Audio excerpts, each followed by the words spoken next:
ജയ് ഹിന്ദ്. വിരമിച്ച സൈനികൻ യൂട്യൂബ് ചാനലിലേക്ക് ഏവർക്കും സ്വാഗതം.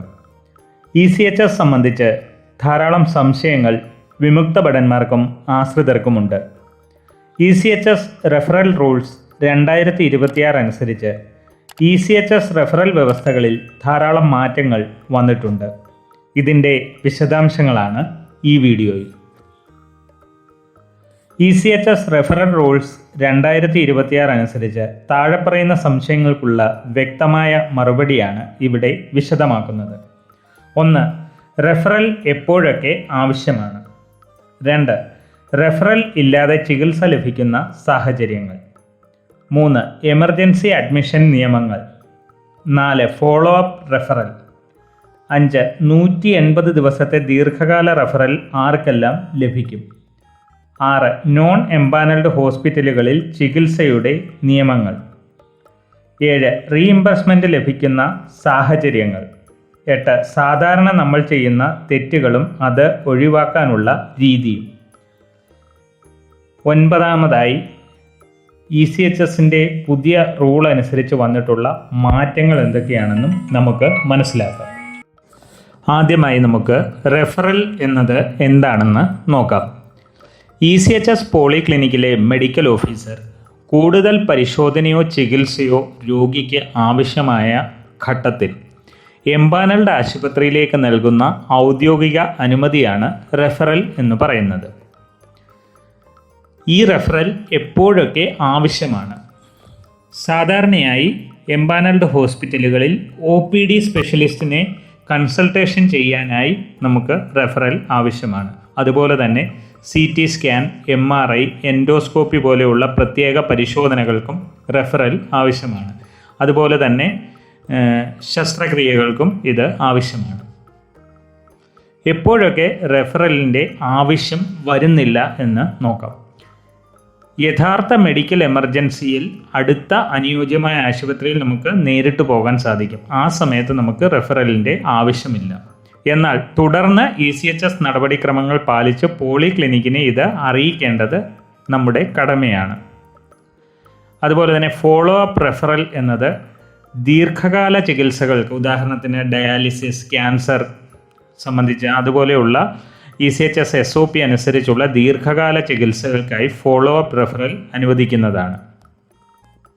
പിന്നെ ഇതിൽ നമ്മൾ ശ്രദ്ധിക്കേണ്ട കാര്യങ്ങൾ, റെഫറലിൻ്റെ കാലാവധി കറക്റ്റായി പരിശോധിക്കേണ്ടതാണ്. നമുക്ക് കിട്ടുന്ന റെഫറലിനകത്ത് അതിൻ്റെ കാലാവധി എഴുതിയിട്ടുണ്ടാകും. അതുപോലെ തന്നെ ECHS സ്മാർട്ട് കാർഡ് എപ്പോഴും കൈവശം വയ്ക്കുക. ചികിത്സയുമായി ബന്ധപ്പെട്ട എല്ലാ രേഖകളും കയ്യിൽ സൂക്ഷിക്കുക. ഇനി നമുക്ക് ECHS റെഫറൽ റൂൾസ് 2026 അനുസരിച്ച് വന്നിട്ടുള്ള മാറ്റങ്ങൾ എന്തൊക്കെയെന്ന് നോക്കാം. ഒരു റെഫറലിൻ്റെ കാലാവധി, അതായത് ഒരു ECHS പോളിക്ലിനിക്കിലെ മെഡിക്കൽ ഓഫീസർ നൽകുന്ന റെഫറലിന് പുതിയ റൂൾ അനുസരിച്ച് 3 മാസം അല്ലെങ്കിൽ 90 ദിവസത്തെ വാലിഡിറ്റിയാണ് ഉള്ളത്. അതുപോലെ തന്നെ ഒരു റെഫറലിൽ നമുക്ക് എത്ര സ്പെഷ്യലിസ്റ്റുമാരെ കാണാം എന്ന് നോക്കാം. ഒരൊറ്റ റെഫറൽ ഉപയോഗിച്ച് ആദ്യം നമ്മളൊരു സ്പെഷ്യലിസ്റ്റിനെ കാണുന്നു. ആ സ്പെഷ്യലിസ്റ്റിൻ്റെ ശുപാർശ ലഭിച്ചാൽ നമുക്ക് വീണ്ടും 2 സ്പെഷ്യലിസ്റ്റുമാരെ കൂടി കാണാൻ സാധിക്കും. അതായത് മൊത്തത്തിൽ 3 സ്പെഷ്യലിസ്റ്റുമാരെ നമുക്ക് ഈ ഒറ്റ റെഫറലിൽ കാണാൻ സാധിക്കും. പരമാവധി 6 OPD കൺസൾട്ടേഷനെ അനുവദിക്കുകയുള്ളൂ. അതായത് ഈ 3 സ്പെഷ്യലിസ്റ്റുമാരെ മൊത്തത്തിൽ നമുക്ക് 6 തവണയെ കാണാൻ സാധിക്കത്തുള്ളൂ. എന്നാൽ 3 സ്പെഷ്യലിസ്റ്റുമാരെ വെവ്വേറെയായി നമുക്ക് കാണാനും സാധിക്കും ഒറ്റ റെഫറലിൽ തന്നെ. എന്നാൽ ഇതിലുള്ള ഒരു കണ്ടീഷൻ എന്ന് പറയുന്നത്, ഒറ്റ ഹോസ്പിറ്റലിൽ, അതായത് നമ്മൾ ഇനിഷ്യലി പോകുന്ന ഏത് ഹോസ്പിറ്റലിലാണോ ആ ഹോസ്പിറ്റലിൽ തന്നെ ഉള്ള 3 സ്പെഷ്യലിസ്റ്റുമാരെ തന്നെ ആയിരിക്കണം നമ്മൾ കാണേണ്ടത്. അതുപോലെ തന്നെ വീണ്ടും റെഫറൽ ആവശ്യമില്ലാത്ത സാഹചര്യം, എംപാനൽഡ് ഹോസ്പിറ്റലിലെ സ്പെഷ്യലിസ്റ്റ് നിർദ്ദേശിക്കുന്ന സാധാരണ ലാബ് പരിശോധനകൾ, ചെറിയ നടപടിക്രമങ്ങൾ, അതായത് മൈനർ പ്രൊസീജിയേഴ്സ്, ഇവയ്ക്കൊന്നും റെഫറലിൻ്റെ ആവശ്യമില്ല. അതായത് ഇത്തരം കാര്യങ്ങൾക്ക് നമുക്ക് ഈ ഇനിഷ്യലി ലഭിക്കുന്ന 3 മാസത്തെ റെഫറൽ കാലാവധിക്കുള്ളിൽ പുതിയ റെഫറലിൻ്റെ ആവശ്യം ഒന്നുമില്ല. എന്നാൽ പുതിയ റെഫറൽ നിർബന്ധമായ സാഹചര്യങ്ങൾ ഏതൊക്കെയാണ്? താഴെ പറയുന്ന ECHS പോളിക്ലിനിക്കിൽ നിന്നും പുതിയ റെഫറൽ ആവശ്യമായ കാര്യങ്ങളാണ്. ഒന്ന് CT scan, 2 MRI scan, PET scan, അതുപോലെ തന്നെ 3000 രൂപയിൽ കൂടുതൽ ആയുള്ള പരിശോധനകൾക്കും, അതുപോലെ തന്നെ ആശുപത്രിയിൽ അഡ്മിറ്റ് ആകേണ്ട സാഹചര്യത്തിൽ ഇത്രയും കാര്യങ്ങളിൽ നമുക്ക് പുതിയ റെഫറലിൻ്റെ ആവശ്യം ഉണ്ട്. അതായത് 3000 രൂപയിൽ കൂടുതലുള്ള ഏതെങ്കിലും ടെസ്റ്റുകളാണ് നമുക്ക് ഈ സ്പെഷ്യലിസ്റ്റ് എഴുതി തരുന്നത് എന്നുണ്ടെങ്കിൽ അതിന് നമ്മൾ പുതിയ റെഫറൽ കൊണ്ടുപോയാൽ മാത്രമേ നമുക്കത് ചെയ്യാൻ സാധിക്കുകയുള്ളൂ.